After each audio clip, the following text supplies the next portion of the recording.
It's a great time. Horror and coffee. Here we are again. We're going to review a 4K movie I just picked up of a movie I absolutely love, and I felt like I needed to talk about it. I'm talking about Cloverfield, the 2008 classic. Come join me with this.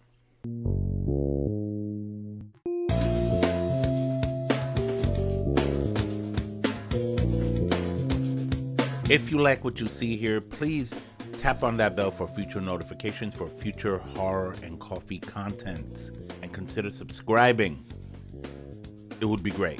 Okay, it's been a wonderful journey these last 10 years, and I'm pressing on. I'm trying to find other things here to do, as you saw in the last few videos. By the way, this is in my horror and coffee cup. I have that right here.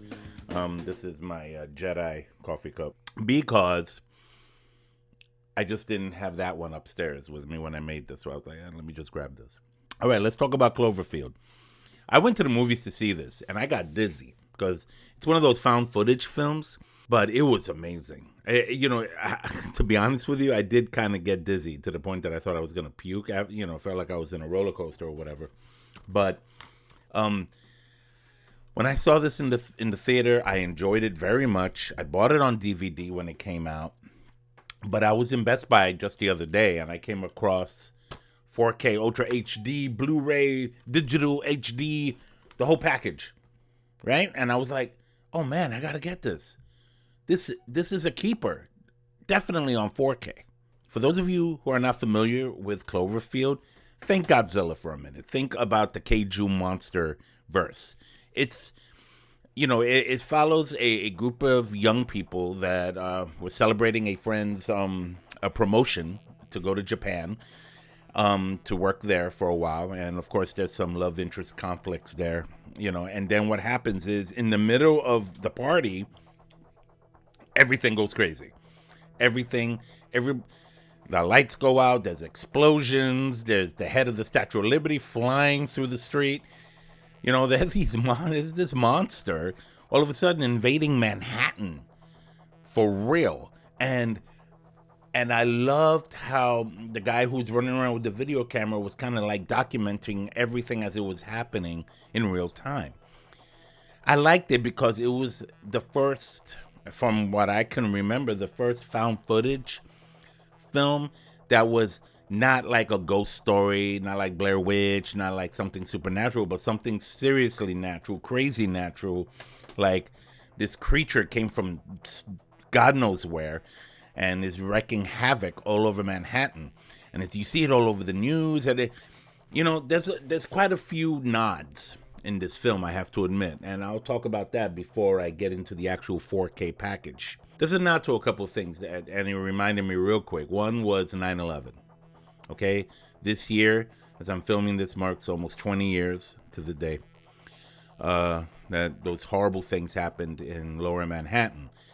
And, there's certain shots in this crazy movie with this monster wrecking buildings and tearing them down that made people think about that a lot. And I'm sure they thought of that when making this film. This film came out in 2008. And there, people covered in dust, and from the, fallout of the buildings collapsing because of this beast. It was, it was quite a callback. It was a good callback, and it helped get away from the reality of what really happened downtown and made it into something else completely different. And I liked how it divorced itself away from that. I thought that was pretty cool.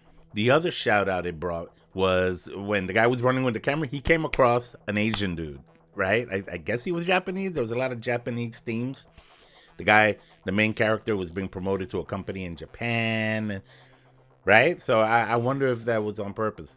But he runs across a Japanese who's trying to talk to him. And he's like, sir, I don't understand what you're saying, because he doesn't know the language, right? And I was laughing because I'm watching this, and as the guy's doing that, I'm like, Gojira, Gojira.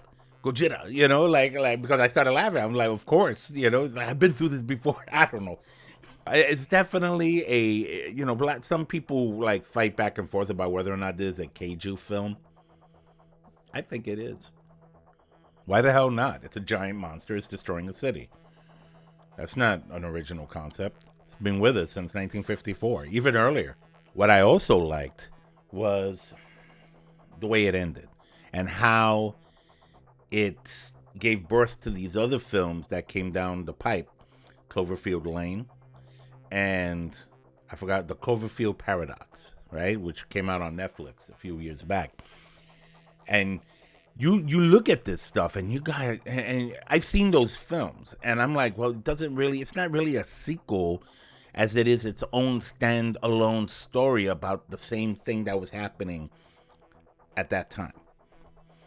And I like that. I kind of like that because I know that there will be connects eventually. From what I can tell in this film, out of all of our main characters, there was this one survivor. There was this one. I think it was the girl.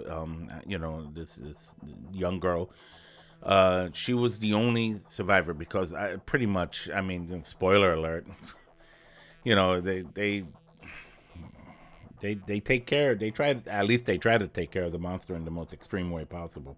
All right, let's get into the 4K because I bought this because I said to myself, I want to make sure that I get a very good copy because I have it on DVD, but everything's been upgraded to 4K and all that.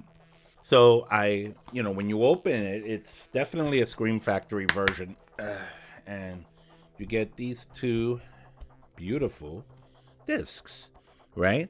This is the Blu-ray right here, and here's the 4K right here, right? So you get the double whammy plus the digital code, which I already took care of. I watched the digital copy, and I'm gonna be front with you. I didn't watch the 4K yet, but I'm gonna watch the 4K. But I did see the digital copy, and if the 4K, I'm gonna tell you this right now: if the 4K looks even a little inkling better than the digital copy I saw last night, then this was worth the buck. The quality, the visual for its time. Because remember, this came out in 2008. That's like what, like 13 years ago or something like that.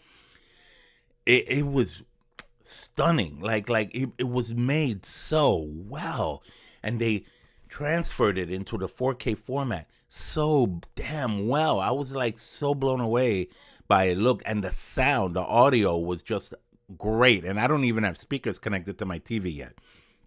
And it sounded like booming, right? When it was dark, there's a scene that they're in the subway tunnels trying to get away from the creature.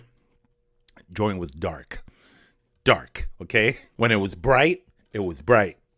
It just, when you have the right equipment, when you have the right kind of TV, when you have the right kind of player, you have a theater in your house.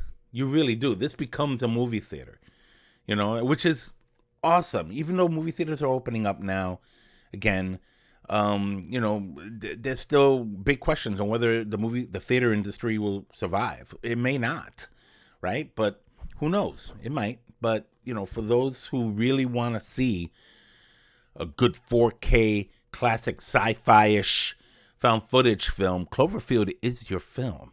All right, it was produced by J.J. Abrams, and it was directed by Matt Reeves, and it just has all the things you want in something like this.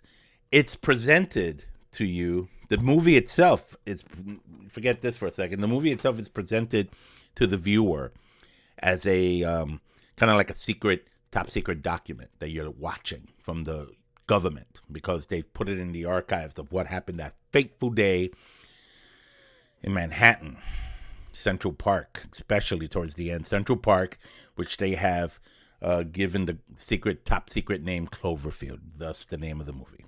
Really good. All right, that's it. That's all I got for this 4K rendition of Cloverfield. Do you have a copy of this? Have you seen it? Talk to me. Comment below and share with me what you think of Cloverfield, the 4K Ultra HD release. Looking forward to hearing your comments. This is Ralph Perez, Horror and Coffee. Take care.